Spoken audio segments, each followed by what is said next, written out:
When Tony Stark's world is torn apart by a formidable terrorist called the Mandarin, he starts an odyssey of rebuilding and retribution. He's Iron Man. It's Iron Man.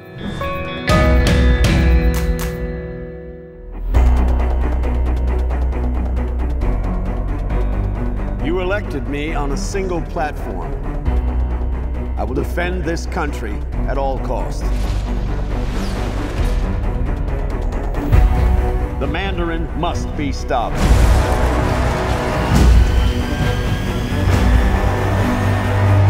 What are you going to do about these attacks? The whole world's gonna be watching. I don't know about you, but I was really looking forward to Iron Man 3. I was looking forward to it. I like a good Iron Man. I like a good Iron Man. I like a good man, and I like him in Iron. Iron Man 1?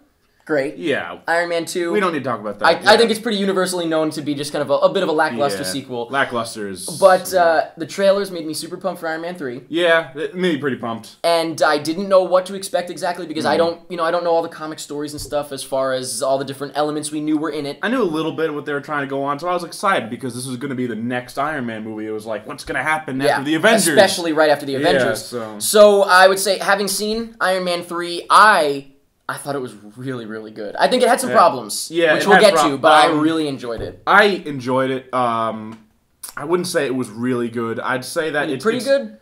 Nah, not really. I'd say it's a perfect popcorn flick. You go with your friends, your buddies, you see Iron Man punch some robots, you have a good time. Definitely leagues, canyons better than Iron Man 2. Yes, absolutely, yes. But it wasn't as deep as I thought it would be. Deep is not the right word, by the way. I agree. It's not the right word, but I know what you mean. Just from the trailer, it looked like there was going to be a little bit more levels to it. Yeah. And I would say it kind of went there more so just because of the acting, and it was like just expressed through the acting. But as far as the story goes, and with the humor elements and stuff, I would say it was a little bit more surface value than I expected. But I'm not saying that's a bad thing. Surface value is a good way to explain it. Not a bad thing, though. Not a bad thing. It's a superhero movie. It's a summer blockbuster movie. But let's get a little more into Iron Man 3. Is this what Iron Man does? I don't know. Starting off with the plot. Okay. So plot, let's as I was saying before, it wasn't as deep as I thought it would be. Right. I guess that's my fault. Like I was saying before, I was expecting this is Iron Man 3. This is potentially the last Iron Man. This is going to be what happens after the Avengers and bridge us to Phase 2 of the Avengers series. There were elements of that because, Tony acknowledges it, obviously, but it just felt like the story really didn't have, like, the impact I was kind of... It definitely didn't feel like a finale, obviously, We actually talked about this in our Avengers reviews, and I'm pretty much it, that we were wondering, how is Iron Man 3 going to carry the momentum of the Avengers? Right. And we should have seen this coming. It didn't. It definitely didn't. It's its own thing. But I was really expecting this to be like what happens after the Avengers. Right. And it was just like a movie. Well, I mean, I clearly I liked it more than you did. Yeah. I mean, I'm not saying. I feel like I wouldn't even say like it didn't carry the momentum because I just feel like it was different. Very different. It was very different. My only major gripe with the writing, I think, aside from the fact that some of the humor felt a little bit weird compared to some of the tone was a little darker, and then sometimes it was lighter, and it was kind of weird. Kind of felt like it didn't know what it wanted. Right. But I would say my main issue was that a lot of the plot is moved forward through just explanations. Like, it was almost like, it felt like a video game almost. Like, you get to this character, and they're like, well, this, and this. And then you get to the next character, and it's like, well, this, and this. I definitely felt a little bit too much of that going on, a little bit too much explanation, and not enough of just like, okay, the audience is figuring it out. Ironically, with all that explanation, I would say that one major element of the movie, the extremis plot, that was a huge issue. Right, for me. I thought that was a little underexplained. I didn't really know what exactly was going on. They didn't explain shit. Yeah. We'll talk about that. We'll talk about that at the end of this review when we can talk spoilers, because there's a lot of stuff we have to talk that is spoilers, and we can't talk about it now. So, for now, let's move on to the directing. Shane Black? I was really expecting something different with Shane Black. Like, really different. Yeah, but like, the way they were explaining it, like, when it was first being filmed, was like, oh, Iron Man is going to be like a military espionage terrorism plot kind of movie, and it wasn't. It wasn't that at all. Like, it had that, but then you had some very comic booky stuff that I wasn't expecting really. Again, I don't know the comics. It felt like an Iron Man movie. It didn't. Which is not bad. But no, I mean, but I was expecting with Shane Black on. Yeah, I was like, what are they going to do that's different? Right. It's what's gonna wow me. I can't wait for it. It's gonna be edgy. It's gonna be crazy. It really wasn't. No, definitely not. Pretty much every big scene all in the trailer. I mean, it's like the airplane. Yeah, it's like, funny you say that because yes, that's true. But at the same time, there was so much like wacky stuff going on with the story that I legitimately didn't know. I knew like what the set pieces were. Yeah, but I didn't know how they fit in, what it was. There was just no point in the movie where I was like, "Wow!" I mean, that was crazy. Because see, I disagree with you. I actually felt major, genuine peril. Like, really, big time. We all knew it was happening, though. I didn't. Maybe I only watched one trailer. Maybe you watched more than I did. I did not know what was going to happen in a lot of the scenes. And finally, I would say probably the best part of the movie that really drove a lot of the stuff home that otherwise it might not have been as driven home was the acting. Robert Downey Jr. Yeah. Holy crap, on his A game, emotional, funny, obviously, but I would say more so in this one, the emotion in his face, because, you know, this character has it together. Yeah. He's so confident, and so when Robert Downey Jr. is shitting his pants, there's one specific moment where he's about to crash into the snow, he screams, my heart, like, dropped, because I was like, holy crap, he doesn't have it together. I mean, yeah, that was all great for Robert Downey Jr. and that whole character arc of Tony Stark, but... Who else? I thought Guy Pearce was great. Yeah, Guy Pearce is great. He is a master of disguise. He looked totally different in the start, because there's like a flashback, he looked totally different, and then he went forward. He is freaking awesome. Yeah, Guy Pearce is great. I thought Ben Kingsley was pretty good. I think that it was, you know, we're going to talk spoilers, obviously. I thought it was a little bit...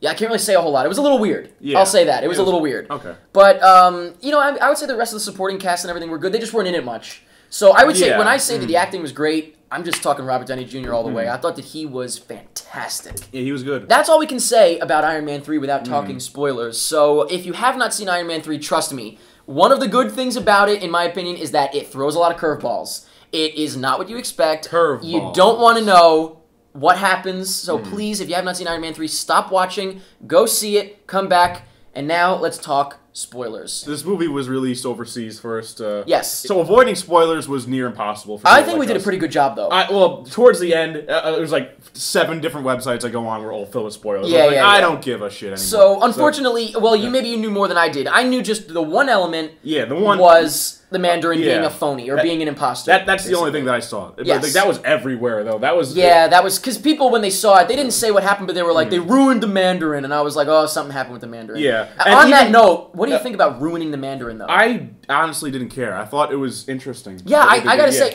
again, we don't know the comics as well. Oh, I mean, even I know the comics. No, you do? Like, I know the character of the Mandarin. Like, he's just a bad guy. Okay. He's a villain. He's a super villain. Like, who cares? I don't know anything. I didn't know who he was. He's not like a deep character. Just, as far as storytelling goes, I appreciated the hell out of not only the fact that just in the story that was interesting, but the fact that they totally tricked us from the trailers. It really felt like they genuinely wanted to surprise us. Well, once I figured out this spoiler, like I saw it on the internet, I started thinking like, oh, wait a minute, I knew about this, because if you watch the trailer, it's very obvious that there's something going on with the Mandarin, because like there's no scenes with him punching Iron Man and him going... I was like, where's all of that? Right. But I would say that I definitely appreciated that twist. Yeah, that little plot twist. It was interesting. It was an interesting little plot twist. I'm not giving it any, like, flack or anything. Not at all, no.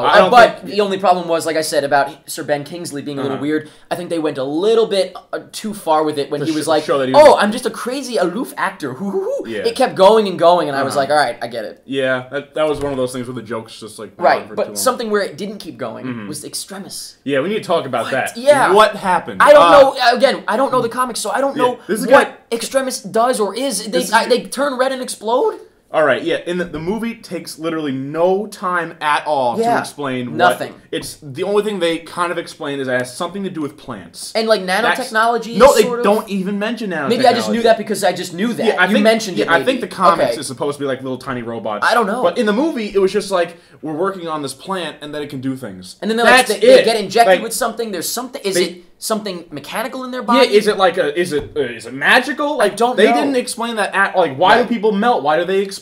It's like, yes, we have the Extremis, and it's going to be this thing. But I still didn't know what Guy Pearce's plan was. Right, like, He said something like, I'm going to have terrorists and America, and I'm going to have them in my palm of my hand. Yeah, you're right. It was definitely a little bit messy. Yeah, like, what did he want to do? I don't know exactly. He was just a bad guy. And you know what? Maybe somebody's going to be like, oh, you missed this. Well, if it was one line, like one word, I think it should have been a little bit more. Yeah, if Guy Pearce just said... He, like, whispered it off camera. I'm going to take over the world! It would have been better because we don't know what he wanted to do. At least we know, He was just like, I'm going to make these people explode, and...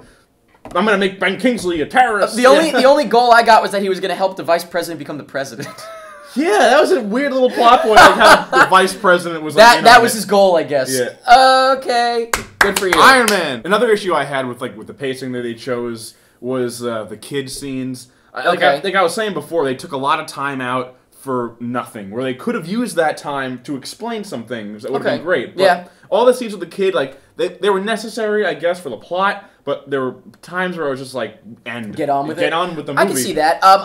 I thought the kid was really good. I like those scenes. I can understand, shortening them down, sure. I liked them, though. The second the kid started talking, I'm like, all right, whose kid is this? You didn't like him? Is it the producer's kid? Is it the director's kid? Whose kid is it? You want to know who the kid is? Who is he? He's from Insidious. That was the Insidious kid? Oh, wow. Mike has a history with Insidious, but let's move on. I knew there was something that made me want to throw up. I liked him, though. I thought he was good. I actually was impressed. Maybe we are just... No. You know what? We're friends, but we disagree. That's teamwork. We agree to disagree. But the last thing I want to say as far as spoilers go, I really, really wish Pepper had died. What the hell? Yeah, my jaw dropped when she fell. Once again, Robert Downey Jr.'s performance was amazing, and his face... I was so upset for him, and I was thinking in the middle, I was like, I hope she dies. I don't like Gwyneth Paltrow. I was like, I hope she dies. But then it's so funny because his face, I was like, oh no, don't die. Oh no, don't die. Don't do this to him. That was, I mean, I guess I should have known. Everybody should have known because they had to explain, like, oh, she's getting injected. That's another thing I didn't get. Like, he was injecting Pepper with the extremis thing. Kind of backfired. Yeah, like why? Why did you do that? Was he gonna make her explode? I was gonna say, like, oh, maybe he's injecting it to make her explode, but like he never said that. But then, if anything, he was like, I'm trying to make her better or something like that. Yeah, and then it wound up damning him. Yeah. So, I don't know, but I just wish that she had died, just for the emotional impact. Not because I don't like Gwyneth Paltrow, but I wish for the emotional impact she had died. But even for all of its shortcomings, which, I'm readily admitting there were some problems with it. Yeah, and like I was saying before, I liked it. With a summer blockbuster movie like this, all the plot holes that are in this movie... All the issues we're bringing up? I give them kind of a pass for this kind of... For what movie it is? Yeah, it's Iron Man. You see explosions and robots. Yeah, I mean, I would have... Having a little bit more explained and it'd be have more depth to it would have been nice. But as far as the action goes, I think they did a great job with it. I really loved the plane scene. I really loved the final battle. I loved Robert Downey Jr. I really thought that a lot of it was really, really good. So I'm kind of able to overlook, like you said, some of the shortcomings. I really enjoyed Iron Man 3. Oh, I enjoyed it. I definitely enjoyed it. I am Iron Man. No, Eric, that's cardboard. You got that at the back of a cereal box. Shit. So let us know in the comments what you thought of Iron Man 3. Very curious, because I don't know about you, but I've been seeing a lot of positive comments, but I've seen people that write to me and they're like, you're going to hate it, Eric. It sucked. No, I can't see why somebody would say I don't know. I don't know, but you know what? Let us know. If you think it sucked, I genuinely want to know why. I really don't know. Maybe if the Mandarin is your favorite character from the comics, then I guess I get it. But argue your point. Please, yes. But let us know what you liked about it, what you didn't like about it. Let us know what you thought of the acting, Robert Downey Jr. Let us know what was your favorite action scene, I guess. What was your favorite scene in general? When Iron Man, he did a thing. When Iron Man flew. Very good. When Iron Man shot the laser. That was definitely good. Once you're done letting us know what you thought in the comments, click over here to check out some other reviews. Click below to go to our Facebook and Twitter. Click the logo to subscribe for more reviews. So many things to click. And that's pretty much it. That's the end of the story. Iron Man. We do need backup. That's your department.